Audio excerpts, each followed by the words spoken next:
Light, it is very foundational to our daily lives. But if it's snuffed out, then what? Bible Sleuth here, back with another mysterious adventure from the Bible, and more specifically, Jesus' parables.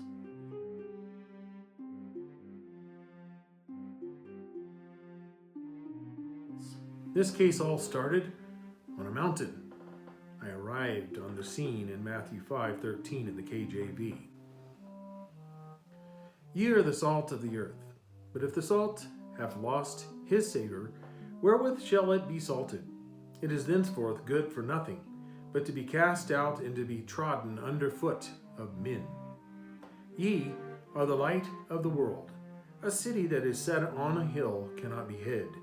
Neither do men light a candle and put it under a bushel, but on a candlestick, and it giveth light unto all that are in the house.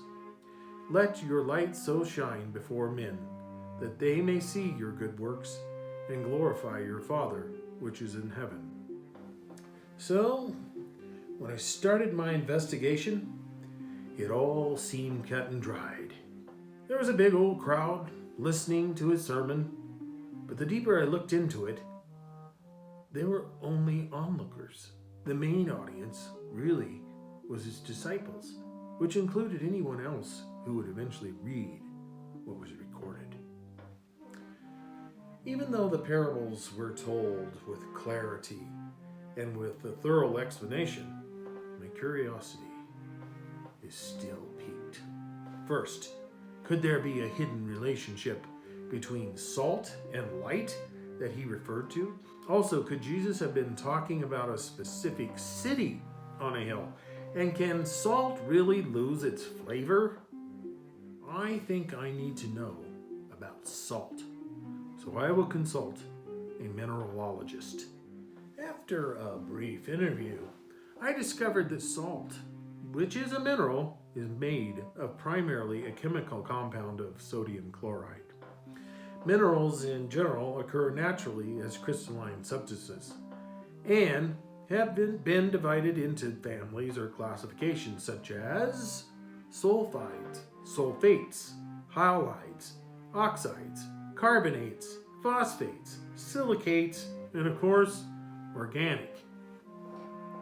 In the case of salt, it's in the family known as halite, aka rock salt. Large quantities of salt can be found in seawater. In fact, the open ocean has a salinity of 3.5%. 3.5%? That doesn't sound salty, right? But have you ever tasted seawater? It is very salty. In fact, our kidneys cannot process that kind of salt. If we were to drink it, we would wind up passing most of the water needed to sustain cell function, and in a very short amount of time die of dehydration. Most ocean salt comes from the breakdown of rocks. Seawater was not a foreign thing to Jesus' time, considering that the Dead Sea, which is really just a large lake, is one of the saltiest bodies of water in the world, almost 9 to 10 times saltier than standard seawater. The properties of the salt in the Dead Sea actually increase the deeper you get in the lake. Perspective. The oceans have about 30 parts per million salinity, while the Dead Sea has well over 200 ppm salinity, inhabitable to most life forms. It is extremely salty. I know this may seem obvious, but what is salt used for? Well, obviously, it's a seasoning, but it really acts as a base seasoning for savory foods to even sweet desserts. Our taste buds need salt to balance and focus the flavors to create the ultimate eating enjoyment. But salt isn't just used for flavoring. It is used for preservation. Using salt as a food preservative basically dries out any organism and kills the bacteria that would lead to food spoilage. In fact, salt has been used for thousands of years as a method of keeping food when refrigeration was not available. It was also part of the burial process. Salt actually speeds up the decomposition of a dead body. and helps to eliminate putrefaction odors. If old Fluffy dies and is buried in the backyard, pouring a bag or two of salt on the corpse will actually keep old Fluffy from being dug up by a scavenger. From a Jewish perspective, eating meat that has blood in it was forbidden by God in Genesis 9:4. In the ESV it says, "But ye shall not eat flesh with its life," that is, the blood. The kosher process is done in order to prevent consuming blood. The meat is soaked in a salt brine to remove the blood from the meat and thus honor the command to not eat the lifeblood of an animal. This leads me to believe that maybe this is something that should be applicable to Christ followers too. You see, God finds the consumption of blood detestable. On a biblical note, a trip to the library uncovered an interesting description from Thayer's lexicon about salt, by the way. In the ratification of a treaty, Orientals would partake of salt together as a means of securing the deal. Another metaphorical description says that salt can be wisdom and grace exhibited in speech. That gives a meaning to the phrase, worth their weight in salt. Anyway, that last description goes along with a word used for savor in verse 13 and means to make foolish or prove one is foolish or to become tasteless. Wait a minute, that sounds familiar. More on that in a minute. Another use of salt that goes along with being trampled underfoot. Salt can be used as a fertilizer. Not a nice comparison considering the fertilizers that were used in the day that Jesus told this parable. So what about light? For that, I turned to an optical scientist. What did I uncover? Well, light is a form of radiation with wavelengths that can be seen by the naked eye. It's part of the electromagnetic spectrum, the same given off by stars, such as the sun. But light is also energy, with properties of both waves and particles. Energy produces heat, as we know when the sun comes out and warms the day. That energy exists in the form of photons, and each wavelength of light resides as different color. This can be seen when passing light through a prism. We see that when the sun peeks through the rain and we see the rainbow. Light is fast. In a vacuum, light travels at speeds of over 186,000 miles per second. That is extremely fast. Did you know light moves in a straight line? Every color of light has a different wavelength, and each wavelength has a specific energy level. Our eyes react to light. So when a light is shining in a room, everything else in that room is reflecting that light, making it visible in color. And that's important because the less light there is, the more monochrome one's environment becomes. Metaphorically, someone fighting depression or anxiety may find that their world seems colorless. All that might be interesting about salt and light. But did Jesus understand all of that when he told these parables? Was he fully aware of what he was saying about light and salt? And what about my other three questions? Can salt lose its saltiness?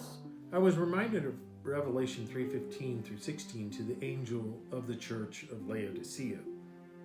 I know thy works, that thou art neither cold nor hot. I would thou wert cold or hot, so that because thou art lukewarm, and neither cold nor hot, I will spew thee out of my mouth. Did they lose their savor? The word used for spew is, well, that word, it's pronounced imeo, meaning to vomit. It is a violent reaction. Being vomited or cast to the ground like dung is not a reaction that I would want God to consider for me. My second question was, could Jesus be referring to a specific city? From a military perspective, ancient cities were often located on a high bluff with steep sides surrounding it, as much as possible. By doing so, it would make an attacking force or threat easier to detect in advance, allowing time for defensive preparations. I found an interesting clue to this. The name of the Lord is a strong tower. Righteous runneth into it and is safe. God's name by itself is a tower or fortress, a castle set on a hill. And because it is a high tower or elevated structure, inside of his name is a refuge for the righteous. That is very cool to know. When everything is falling apart around you and the whole world has become monochrome, as many people may be feeling in these desperate times that we're in right now. His fortress is easily defensible and is a place of safety. But could that city that is set on a hill be something else? Revelation 21, 1 through 3 describes a city coming down, because the heavens and the earth will have passed away. It is the New Jerusalem. Could Jesus have been alluding to the new city that disciples were becoming citizens of? If you've seen the cloth in the wine case, then you may remember a reference to Abraham. Abraham was looking for that city. Check out Hebrews chapter 11. My other question is there a connection between salt and light? For this question, I wasn't sure I would find an answer. But interestingly, a magnet placed in salt water is conductive enough to illuminate a light bulb. Of course, two other items are required to light the light bulb: water and a magnet. Was Jesus aware of this conductivity as he sat on that hill overlooking Jerusalem, teaching the disciples and anyone who were listening? And remember, electricity had not been invented. Did he know how fast light traveled and that it travels in a straight line?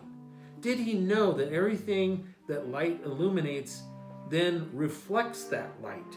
Did he know about the wavelengths of each color of the light spectrum? Jesus extended the light analogy from a city on a hill to lighting a house.